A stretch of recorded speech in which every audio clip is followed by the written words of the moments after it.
couple argue over the snag within their relationship, wishing to become a mother but accusing her partner of being a closeted gay man. The scene is revealed to be a screen test filmed with multiple actors paired to perform the scene under varying directions, a small fraction of a larger experiment which interrogates each filmmaking role and the impact of the director during the process via one camera which films the actors, another camera filming the filming of the actors, and another camera filming the filming of the actors.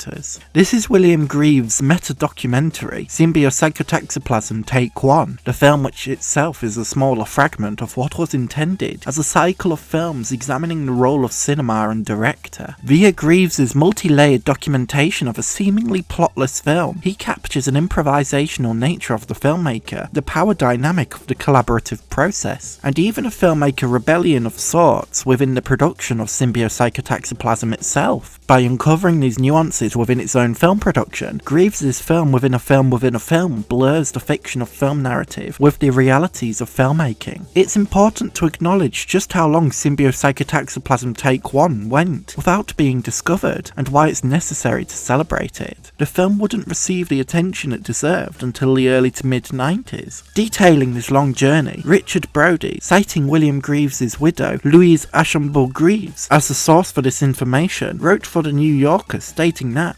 Greaves completed it in 1971, but it wasn't shown publicly until 1991. After completing the film in 1971, William Greaves believed that he had made a masterpiece, and that the only place to premiere it was the Cannes Film Festival, so he carried the print to France himself, where it was screened for programmers. The projectionist made the mistake of showing the reels out of order, though, as Louise added, the film would likely have been hard for them to grasp even in its proper order. The film was turned down. Greaves came home, figured he had made a mistake, and put the film in his closet. Flash ahead to the early 1990s, the Brooklyn Museum was organising a complete retrospective of Greaves' films. The curator, having seen all of Greaves' films that had been released, asked whether there was anything else. He explained that there was an undistributed film that she needn't bother with, but she told him that she didn't mind. It was her job to see everything. Upon viewing it, she declared that this film, Symbiopsychotaxiplasm Take 1, was the one for the opening night of the retrospective. It's due to an unlikely chance questioning by an unnamed curator at the Brooklyn Museum that we finally have access to one of Greaves' best known works. While it's unfortunate that Symbiopsychotaxiplasm Take 1 was screened at Cannes out of order, clearly a complex cinematic achievement that was certainly beyond its time, it is now a film which can be accessed and celebrated for its understanding of the role of filmmaking and its power dynamics, voiced as a collaborative project led by a black filmmaker at a time when black filmmakers were so rare.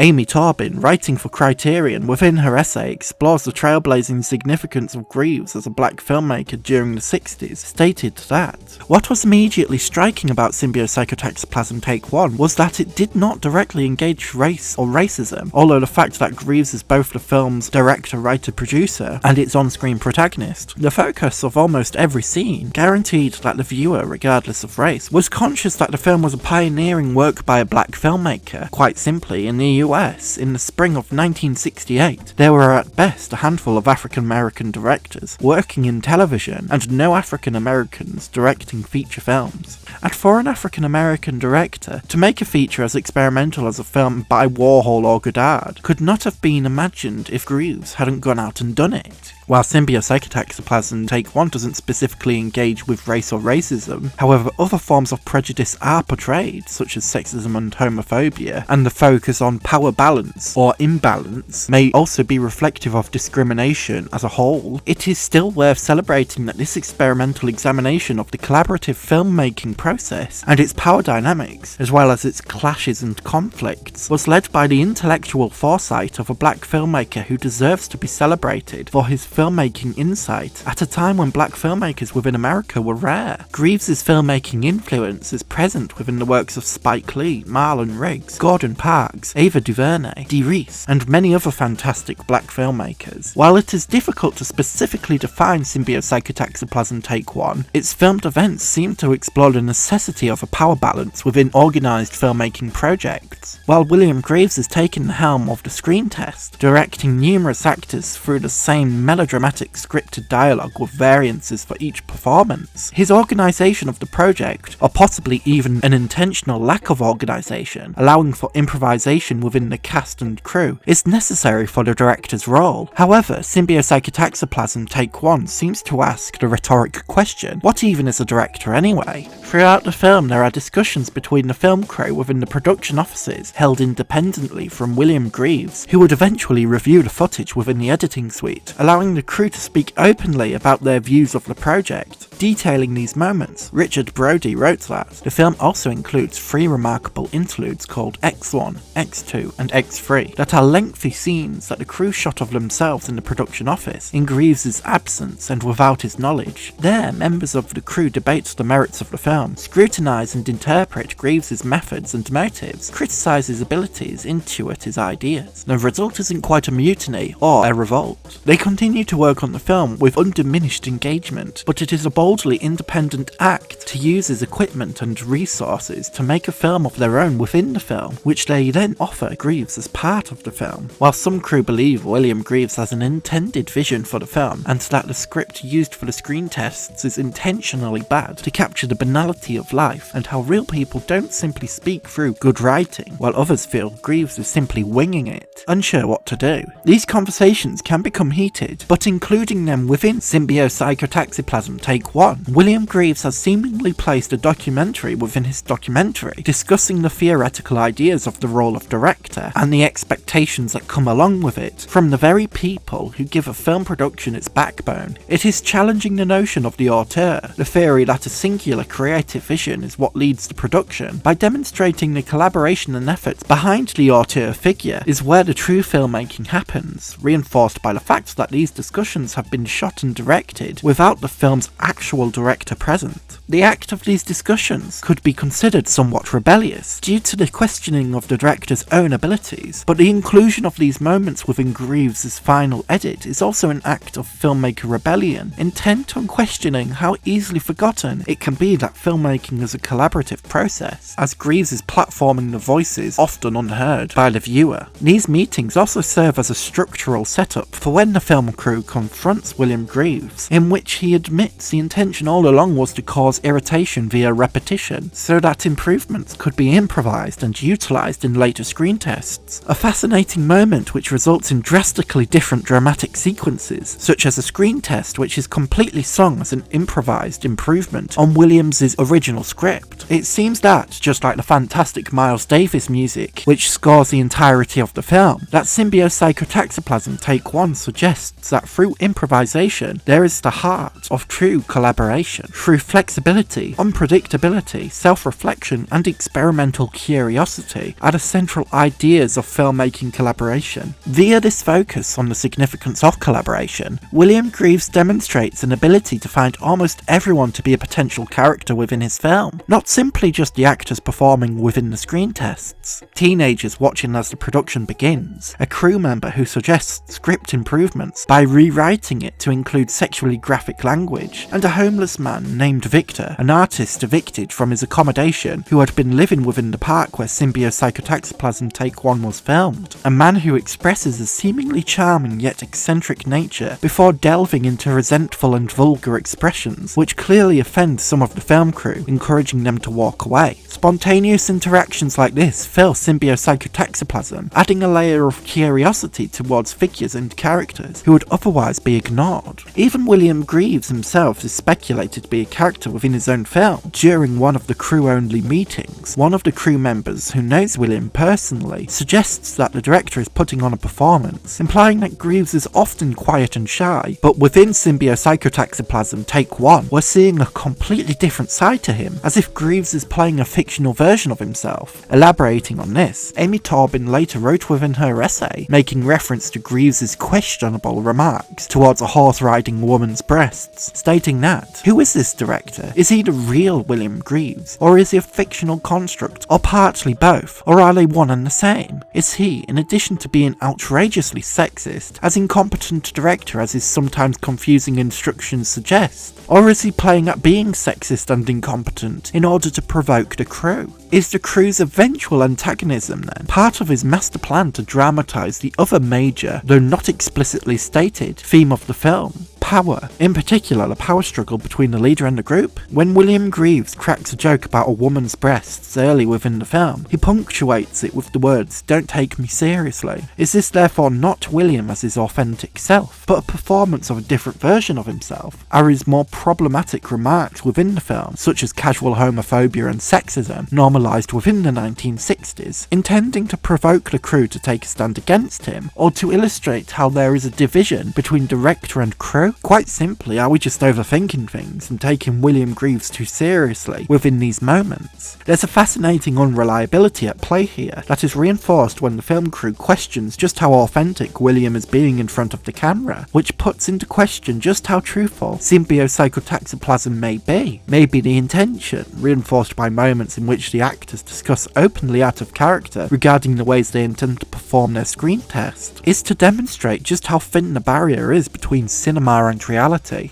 In conclusion, William Greaves' magnificent Symbiopsychotaxiplasm Take 1, through its meta-filmmaking, dismantles the relationship with power inside the collaborative filmmaking environment, while also questioning how reliable the images within cinema may or may not be. Directed with humour and edited with a rhythmic flair that matches the Miles Davis music throughout the film, William Greaves creates one of documentary filmmaking's greatest riddles on the nature of cinema and the role of the director within his own production notes. William Greaves wrote that, "This film will tell itself. This film is about us, about the cast, crew and onlookers, about us all as part of nature, and nature has its own story to tell. Our problem, or rather my problem, is to get out of nature's way and let nature tell her story. That's what a good director is. A person who gets his ego out of his own way. He is at best a collaborator and servant of nature, but who, paradoxically, firmly controls the conditions of spontaneity, theatricality, and drama on the set." Through his own notes, Greaves suggests an interest in dissecting the role of the director by setting aside his ego and to embrace improvisation, the way in which nature influences the direction of the story, whether it be the crew's own voices or the voices of figures who seem to appear spontaneously. With Symbiopsychotaxiplasm Take 1, Greaves has achieved this complex objective perfectly. A special thank you to my incredible tier Patreon supporter Gil, and my super tier Patreon supporters Constantine Bombelli and at Layla Lou 1.